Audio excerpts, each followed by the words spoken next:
Good morning, I'm Lana Zach. We're interrupting CBS This Morning Saturday to head to New York City, where Governor Andrew Cuomo is speaking.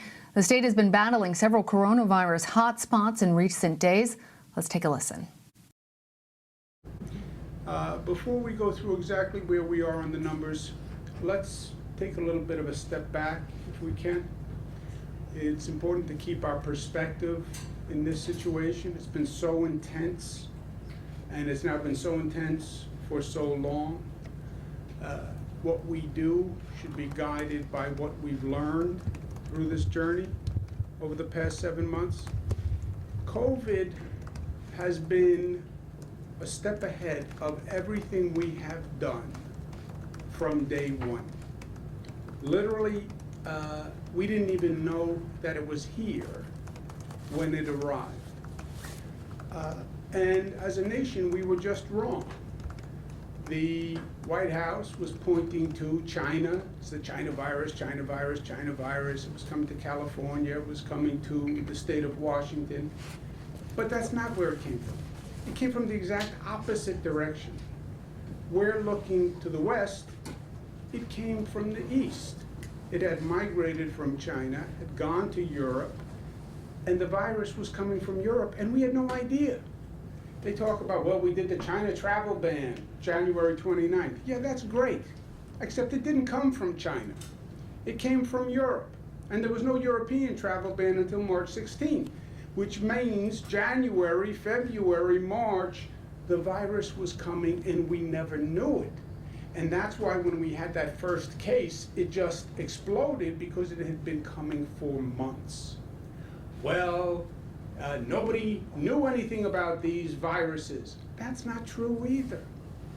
We had gone through this before. 2002 was SARS, then the swine flu, then MERS, then Ebola, then Zika, and now COVID. COVID is a zoonotic virus, a zoonotic coronavirus, like MERS and like SARS. From China, like MERS and like SARS. From a wet poultry market in China, like MERS and like SARS. So we don't have the benefit of saying, oh, who could have expected this? And then the mistake was compounded. The federal government abdicated responsibility. This is a federal crisis. I was in the federal government. When you say it's a 50-state crisis, you know what you're saying? It's a national crisis.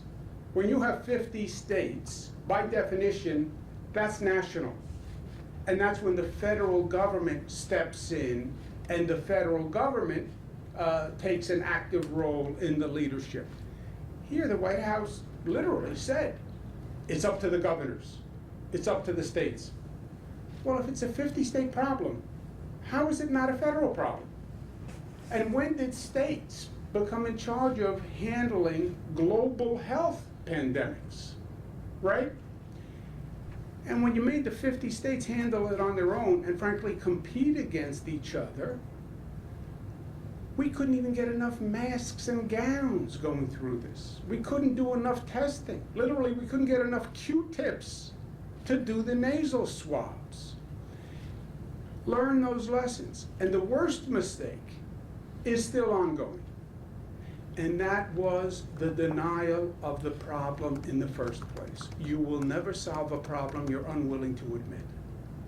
And this White House from day one has denied the problem and continues to deny the problem. The second mistake is dividing the nation. It's a virus. You only stop the spread if everybody agrees to work together to stop the spread. That's the only way you stop it. The division, by definition, aids and abets the virus. That's what division does. Look at the great irony. They talk about community spread. It's in the community, it's spreading in the community. What is the only way to stop community spread? Forge community. Literally, community of the common. That spirit where I'm going to work to help you and you're going to work to help me.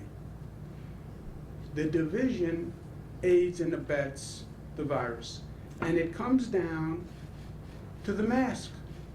How this became a political symbol in this nation, I have no idea. And how you can have every scientific expert say, wear a mask. New York State was the first state in the nation to mandate mask wearing. Every scientific expert, projections saying 50, 60,000 people more will die because they don't wear a mask. And it has become a political symbol.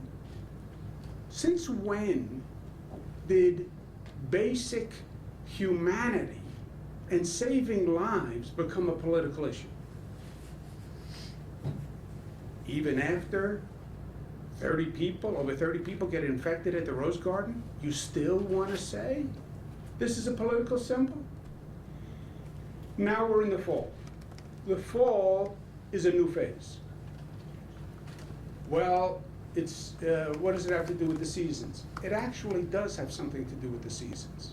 And the scientists talked about this months ago, although the White House denied it. When you get to the fall, schools are reopening. Kids are coming back to college. It's colder outside. People are going indoors. You can't do the indoor dining as much.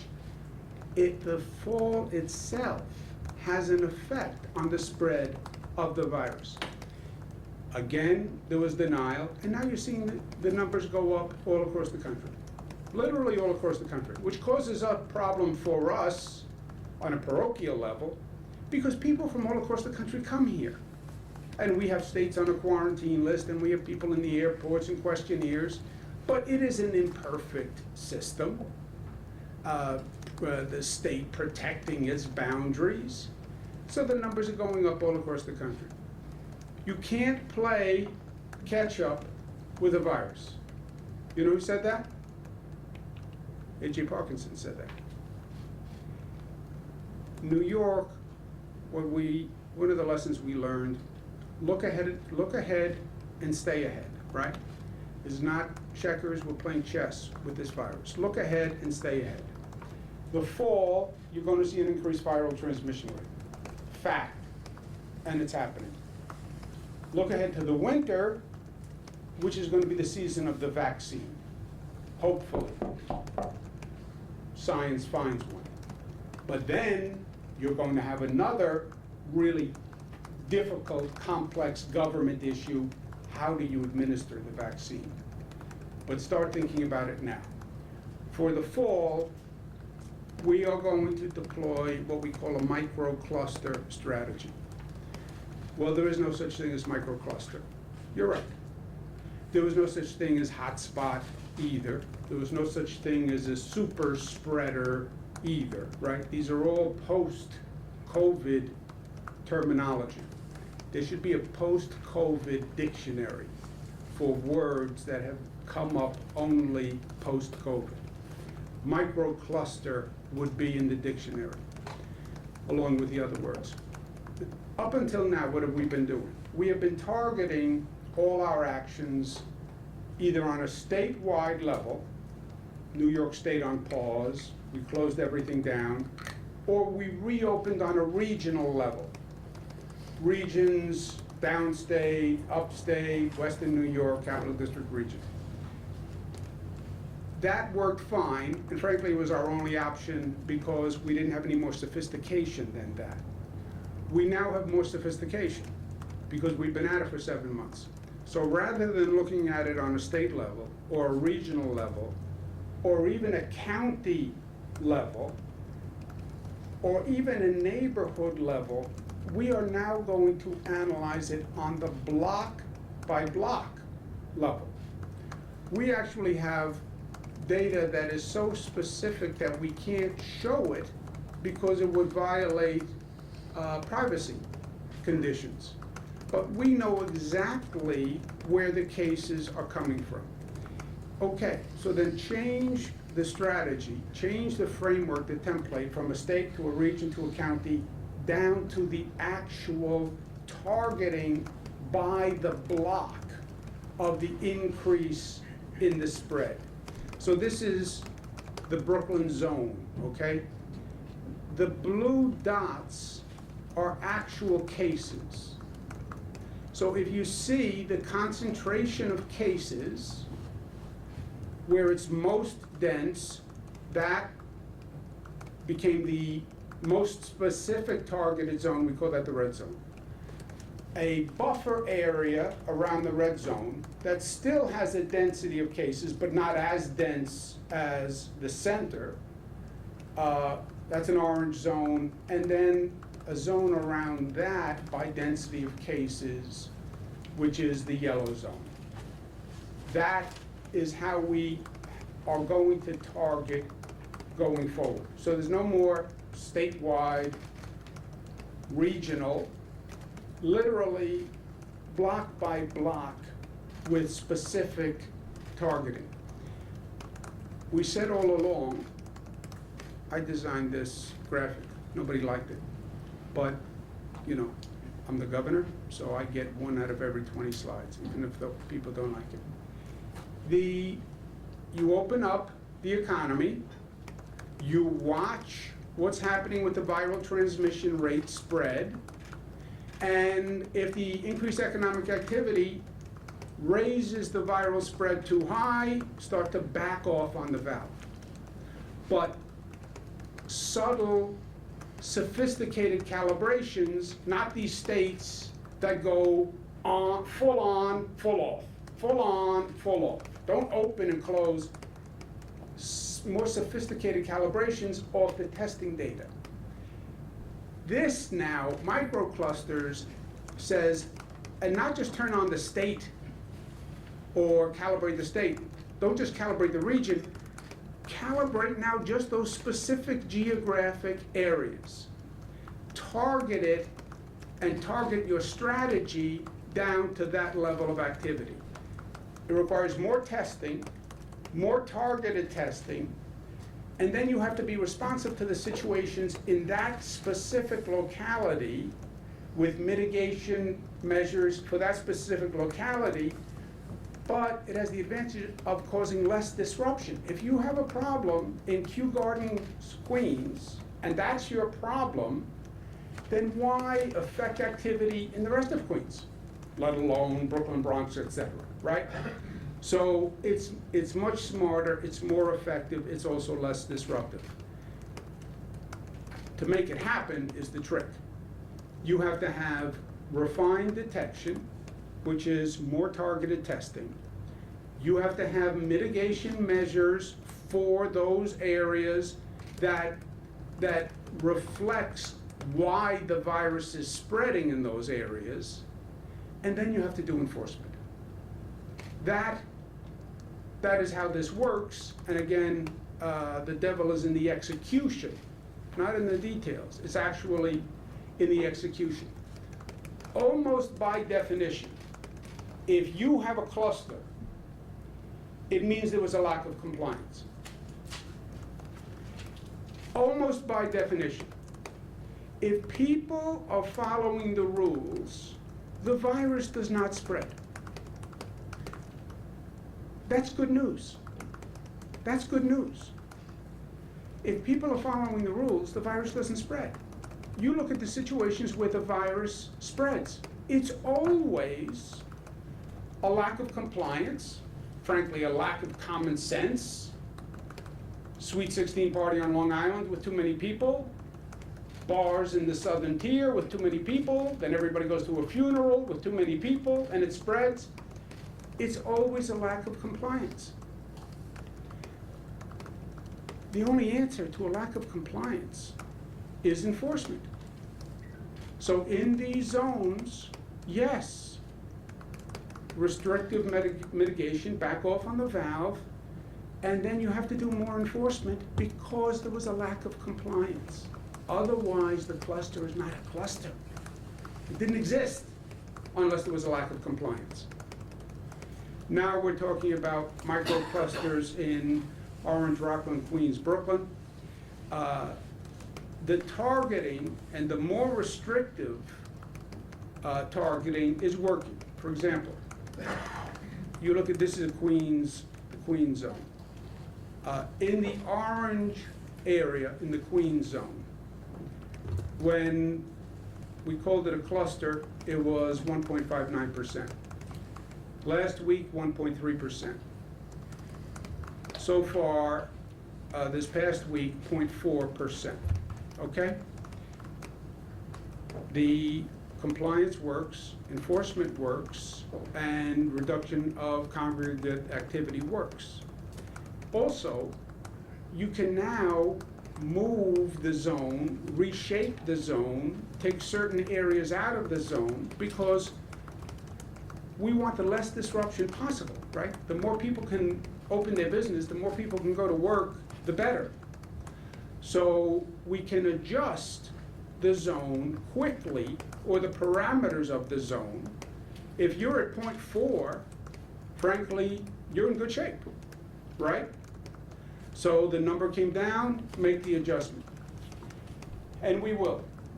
This micro-targeting idea has been, we've talked to all sorts of global experts about this, and national experts, and people think it's exactly right. Again, you need the sophistication to do it. But the strategy is working, not just the microclusters, the whole statewide strategy is working. We have one of the lowest statewide infection rates in the country, period. You look at where the other states are going, you look at where New York State is, we are doing much, much better. Frankly, we're much more rigorous and disciplined than the other states. And our strategy, many other states, and our strategy is much more refined. You look at where our statewide numbers are over the past 14 days. We have been remarkably constant. 1.1 today. We were 1.1 2 weeks ago. And this is one of the lowest rates in the country. You look at our red zone rates. Now, red zones. Red zones are what we define as red zones. And I'll show you that in a minute. These are within our 1%.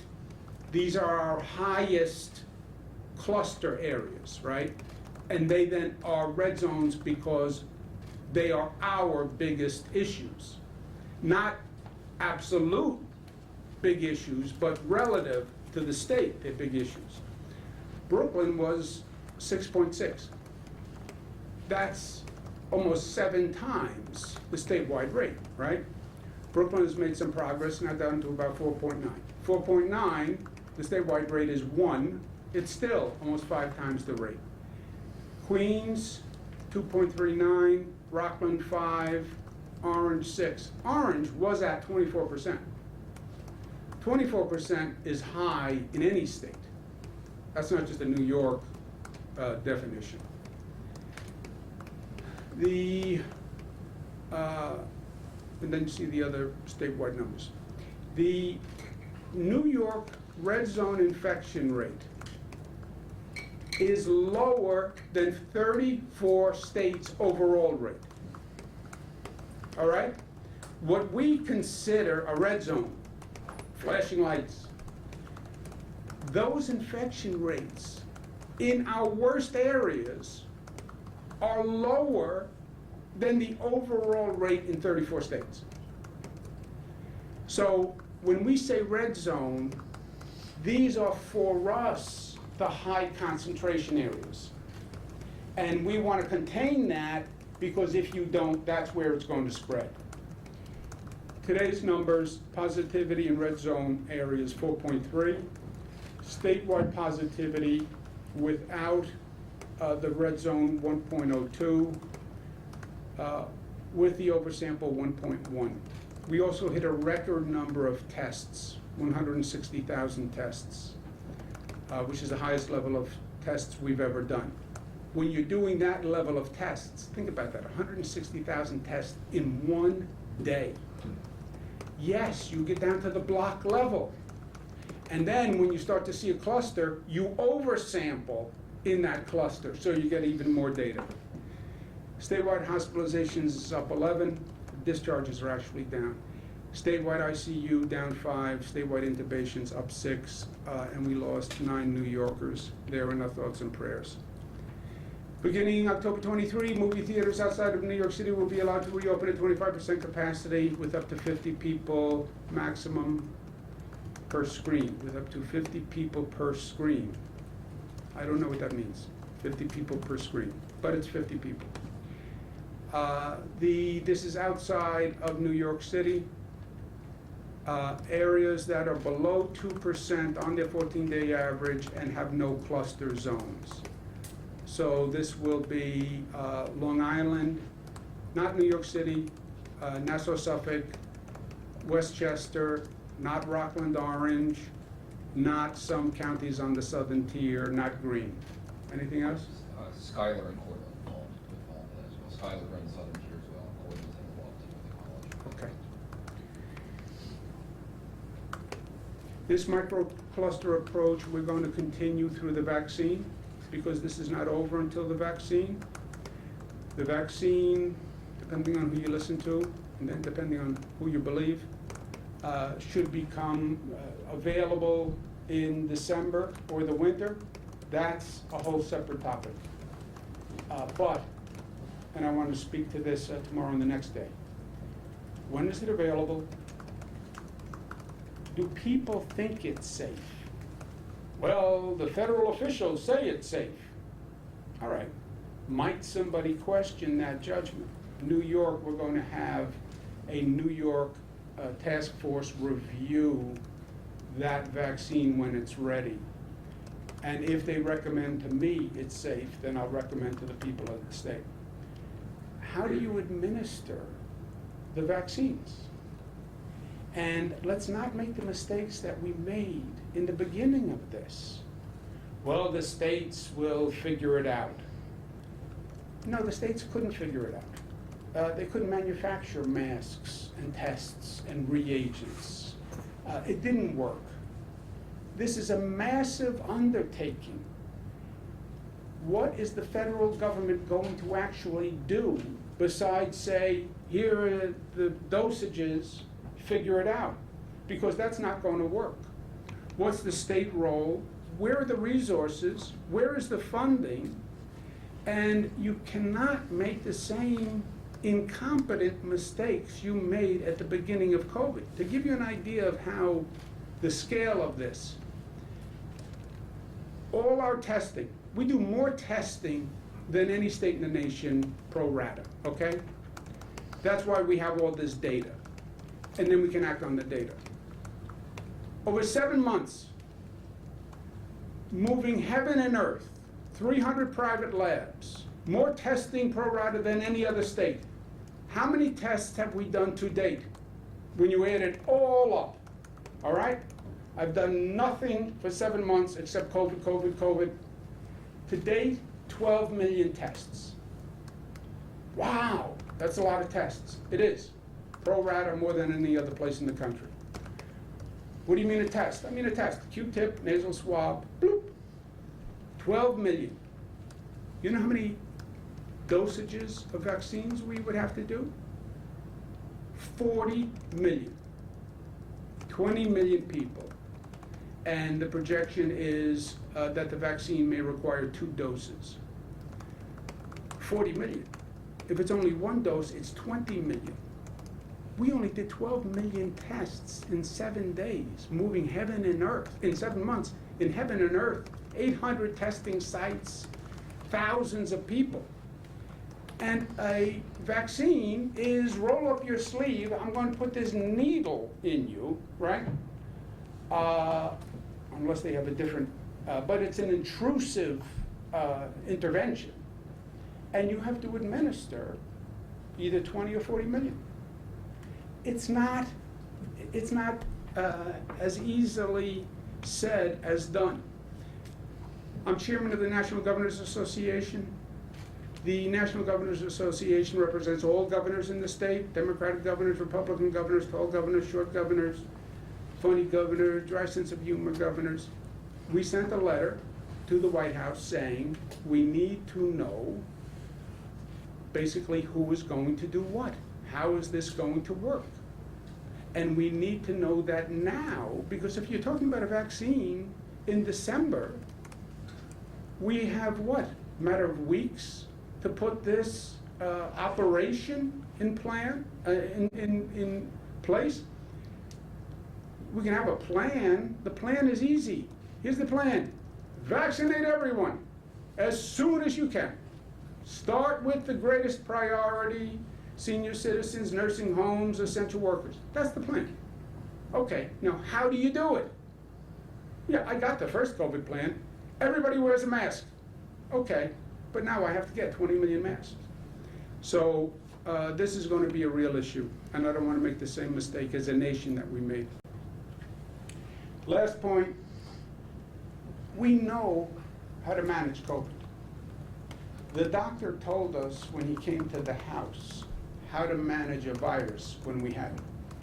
And he told us when the doctor came to the house in the old days, you have a virus, stay in bed, don't infect the other people in your house, in your home, don't get out of bed too soon, because then you go to work, you'll get them sick, and then you'll have a relapse, right? We know how to manage COVID, but we have to do it. This is just about doing it. And this is my personal opinion. Well, we have COVID fatigue. COVID fatigue is a real thing. It is a real thing. One day when they have time and they look back at this 7 months, there's going to be all sorts of mental health issues, PTSD issues, trauma issues. I mean, this is so stressful on so many levels, I don't even know that we appreciate it. It's almost, for me, that one of those situations where your adrenaline kicks in and you just go on hyperdrive and you're just getting it done and you're not even allowing yourself to feel and to process all the emotions because you're just so functionally oriented because of the fear. But 7 months of adrenaline is a long time. And the adrenaline wears off. And then you're really exhausted when the adrenaline wears off. And this wasn't supposed to be 7 months. I thought this was a few weeks when it started, right? Nobody knew, but it came out of the blue. What could it be? A month? 2 months? And here we are 7 months later. We're talking about another holiday season and what's going to happen to the holidays. I get the COVID fatigue. Beth, Howard, Garth, Melissa, they're tired. They've been doing this every day for 7 months. I would admit the fatigue. I get it. I get it on every level. But we don't have the luxury as a society of operating under fatigue. If you allow the fatigue to take over and you don't follow the rules, the virus will spread. It is that simple. We know how to control it. But you can't get tired when the virus isn't tired. The virus doesn't have fatigue. The virus is alive and well. And the virus is not letting down its guard. So neither can we. Compliance and enforcement. I know these are harsh concepts. I don't like to talk about compliance. And I don't like to talk about enforcement. Compliance, you know, I'm like the nagging person, wear your mask, social distance. Enforcement, if you don't do it, then you're going to have a fine. If you don't do it, all sorts of people, nobody's happy with enforcement. I'm getting sued. I'm going to get sued by family members next. I get that people are tired of the enforcement, and I get that they're tired of the compliance. But, and I would love to be able to say what some other elected officials say. Don't worry, be happy, don't worry about it. Go out there, live your life, open your business, you'll be fine. And if you happen to get COVID, then don't worry about it. A couple of days in bed, and then you get better, and you feel stronger than you've ever felt before. Go ahead, live your life. We can do it. We're in New York. Go ahead, enjoy yourself. Don't listen to these whiners. Worry, worry, worry. Go ahead. I would love to be able to say that. I would love to. You know the problem? It's not true. 217,000 passed away. It's not true. I've had too many conversations with too many people who have paid too high a price for the past 7 months. I've had too many conversations with wives of essential workers who died because they went to work to protect other people. I've had too many conversations with children who lost their father over the past 7 months because they were trying to do the right thing. It's just not true. It's just not true. We know how to do it. We just have to do it. And I know it's hard, but nobody wants to wear a mask, you know? You're only supposed to wear a mask at Halloween, right? Those were the rules. None of us have been here before. We wear a mask, we socially distance. I urge everyone to do it because to me, it's the exact opposite of harshness. It is out of love, and it is out of respect, and it is out of humanity. I want to make sure everyone does everything they can to protect each other. I want to do everything we can do to make sure nobody dies. That's what it comes down to. That nobody dies. Yes, it's hard. Yes, it's gone on a long time. But we do know how to do it. And we are doing it. And we are saving lives. And it will be over. We will get to a vaccine. And we will figure out how to administer a vaccine. Frankly, if the federal government doesn't do anything, we'll figure it out here in New York, like we figured it out for the past 7 months. We'll get there, but we have to get there. And we have to get there together. And we have to get there losing as few people as possible. And that's what this whole exercise has been from day one. And that's why, to me, every time I've clicked this slide, the last word is what it's really all about. Everything else is a way to make the last word a reality. And we have done it, and we are doing it, and we just have to continue to do it. Questions?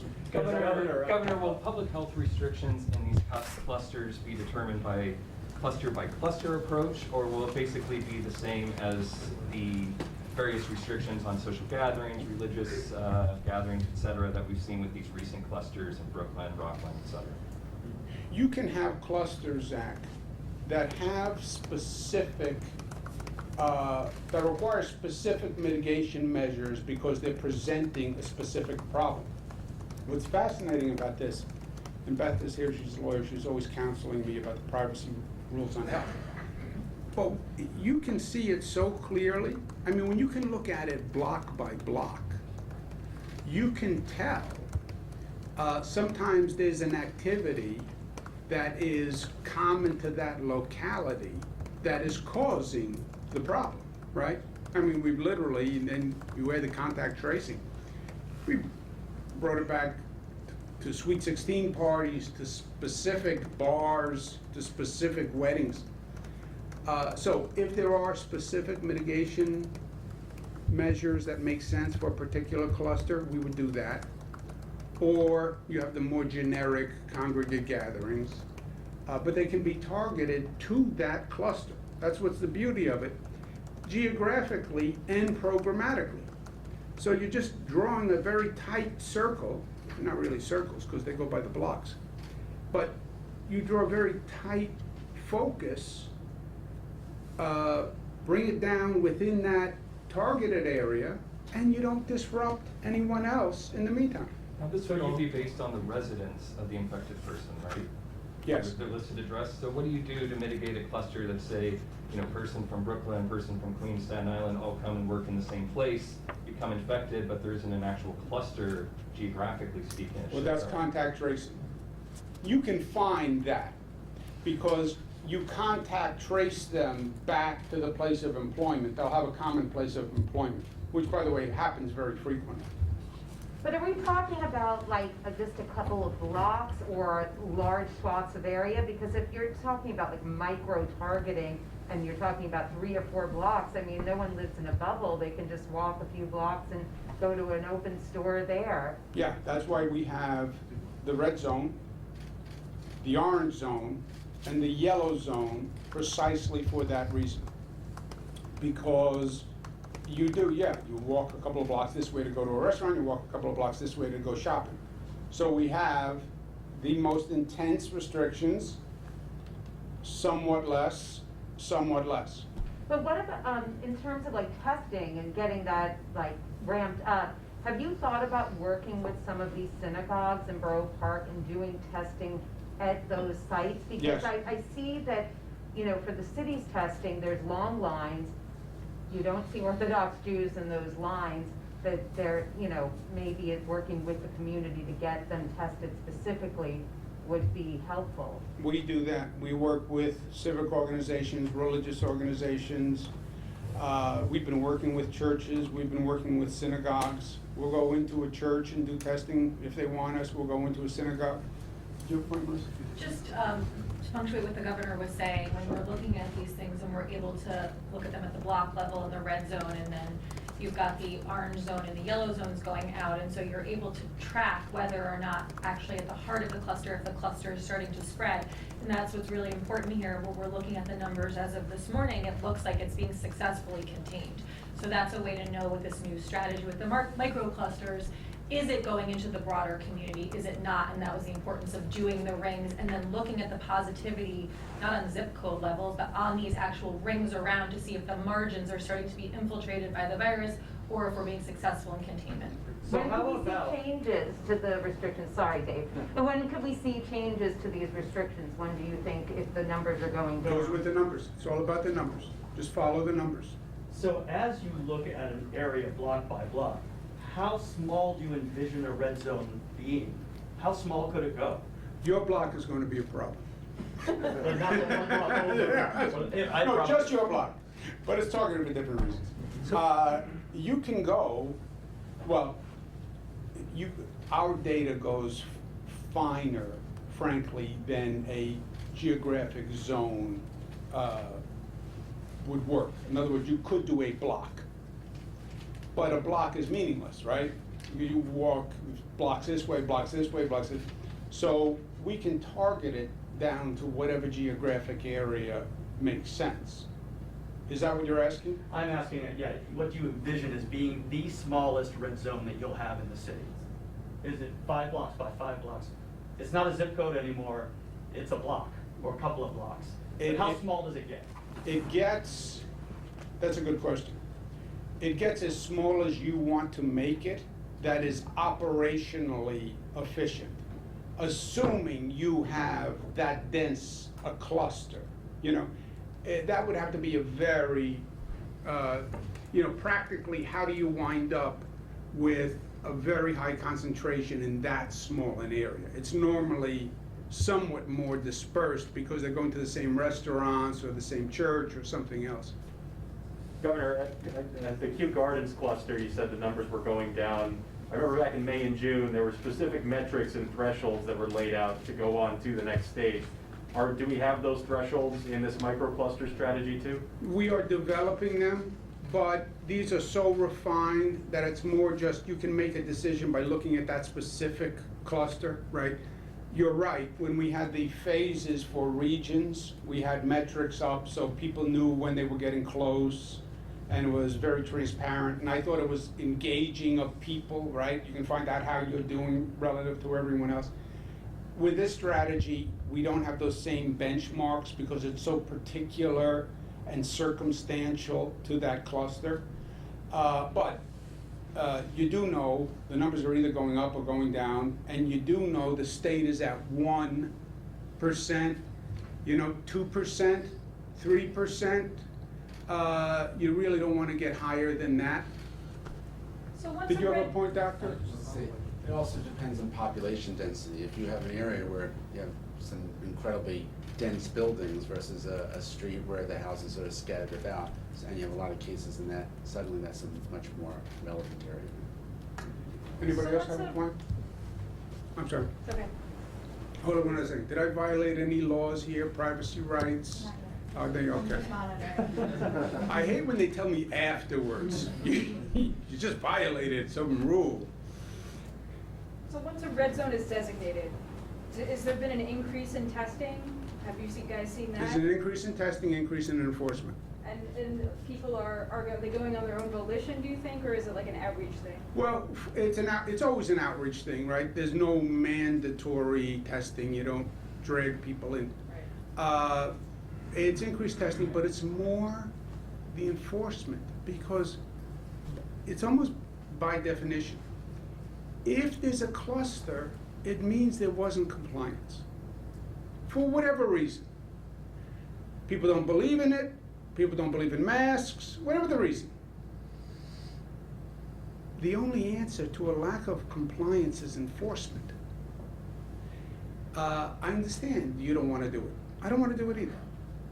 But those are the rules to keep other people safe. So you have to have, and that's why I've been harping on enforcement. Because you don't have a cluster unless you have a lack of compliance. Which means you've heard it all, but you're not compliant. You know, it's not a public education effort, right? There's no person in New York who needs to hear you have to wear a mask. I will give you $10 for every person you find who says, I never heard that. You mean the state wants you to wear a mask? I never heard the governor say you have to wear a mask. I never heard it, never heard it. It's not public education. I don't have to say, wear a mask. It's, people aren't doing it. We know the congregate numbers for gatherings in a bar and a restaurant. It's lack of compliance, and the only way to address that societally is enforcement. Oh, that's so harsh. I know it sounds harsh. It does sound harsh. But that's what I said before. I think it's love. It'd be much easier for me to say, everything's great. Go ahead, go party. I'm with you, go party. No, and just to go back to your question on the testing, we are increasing the testing in those red zones, as the governor said, but also in the orange and the yellow zones. One of the requirements, if you're in one of the rings around and the schools are still open, is that you have to test 20% of the in-school population. And so that's an additional step that we're taking so that we can find out through randomized testing in those zones around, is it starting to seep into the broader community? And as we've gone through this over the last 7 months, everything we've been doing has enabled us to be more nimble and more sophisticated. We now have the contact tracing app. As of yesterday, 570,000 New Yorkers have downloaded it. That's a tool that we're using. The increased targeted testing, the identifying of the red zones, orange zones, yellow zones, all of this is making it so we don't have to take draconian, broad-based measures where some areas of the country in Europe and throughout Asia have had to do, where you just say everything is closed because it's out of control and we don't know where it is. What the governor's saying is we now know where it is. We can track it. We know how broad it's getting. We're taking additional measures in the buffer zones around to ensure it's not spreading even further, with the hope that when people understand this, getting more testing, further refine knowing what it is, make sure the numbers go back down, reopen smartly. If I get one statistic to add to that. So about a month ago, if you took just the red zones, just the population within there, we're doing about 1,900 tests a day. Yes, right now that daily average is about 4,000 tests a day, 4,300 yesterday. This is about 30% above what the statewide testing rate normally is. We test about 0.6% of the state population every day. This is about 30% above that. So this goes to the governor's point about oversampling, about really focusing resources. So testing has gone from 1,900 a month ago to now more than 4,000 every single day, just within the red zone. Let's take one more. Governor, about enforcement with an example. So on Monday, there's supposed to be a wedding in Williamsburg that might attract a lot of people from Rockland County. My understanding is that the sheriff in Rockland County has sent out some kind of a warning. What would you say about that? That's enforcement that may be an issue coming up in 2 days. And enforcement in that matter is which is what actually happened in this case, we received the suggestion that that was happening, did an investigation, found that it was likelihood that it was true. There was a large wedding planned that would violate the gathering rules. And Dr. Zucker signed an order saying you can't have a wedding that, in these locations, that is over the gathering line, gathering guidance. Beth, you want to speak to that because you know the facts better than I do? Yes, so yesterday, Dr. Zucker did sign a Section 16 order. That order prohibits the mass gathering that was planned for a particular location in Williamsburg. It was outside of the target red or orange or yellow cluster zone. But the information that our investigation revealed was that upwards of 10,000 individuals were planned to attend. And so the order was actually served in conjunction with the New York City Sheriff's Department. That order was served last night. And that order is To prevent, to shut it down. Correct. Do you know if that in fact? the order was personally served last night. We have not had any feedback. An individual who served with a Section 16 order is then permitted to request a hearing to Dr. Zucker, so we expect we will hear about a hearing. But the city is aware of it. We did it with the city, they're aware of it. I'm sure that they're gonna have people monitoring. Governor, on Look, you can get Yeshiva's- married, you just can't have 1,000 people at your wedding. You get the same result at the end of the day. Married. It's also cheaper. Real quick, on yeshivas, you said last week you can fool some people, but you can't fool the state of New York. And then the mayor the next day said there's some confusion about combination yeshiva childcare centers. Is someone getting fooled here? No, there's a clear delineation. You can be a child care center, and then you're licensed as a child care center, or you can be a school, and you can be operating as a private school, and under that license. But they are separate licenses. A licensed child care facility can operate within the guidelines, not a school. And you know what you are because you have a license. You're either licensed to drive by the state of New York, or you're licensed to drive by the state of Massachusetts, or some other state. You know when you look at your license. You're either a child care center or you're a school. Or you can have a joint license, but they both have clear rules, right? Correct. So for anyone that doesn't have the OCFS license, they are not permitted to operate. Okay, guys, thank you very much. Have a good day.